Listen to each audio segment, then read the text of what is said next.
घूर घूर के ऐसे कानी हारता रह लइके नहीं ख देख ले कि आँख हारता रह। अरे तोरा लेखन आँखी देख ले हो। घूर घूर के ऐसे कानी हारता रह लइके नहीं ख देख ले कि आँख हारता रह। रूपा बा हमार का टच करता। ए सुना ना उठा ललिया से ओढ़निया तोहर मैच करता। उठा ललिया से ओढ़निया तोहर मैच करता। उठा ललिया से ओढ़निया तोहर मैच करता। सच उठा ललिया से ओढ़निया तोहर मैच करता।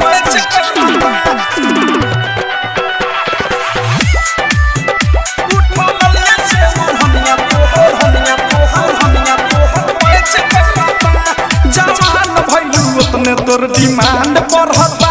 अरे सोनामा के पानी जैसे पानी चढ़ता। अरे का दिक्कत बा भेट के नाही कुछ अभी कांच बानी कहली फेरा में जब पड़ो ना त मोतिया बिना धली दिलवा से दिलवा नाही कांच करता। लागत कि जान ले के रहब। उठा ललिया से ओढ़निया तोहर मैच करता। उठा ललिया से ओढ़निया तोहर मैच करता। उठा ललिया से ओढ़निया तोहर मैच करता। अरे ठीक है बा उठा ललिया से ओढ़निया तोहर मैच करता।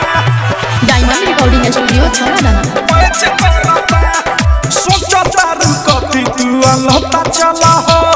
लाभ वाला लेसन के पढ़ाई कला हो।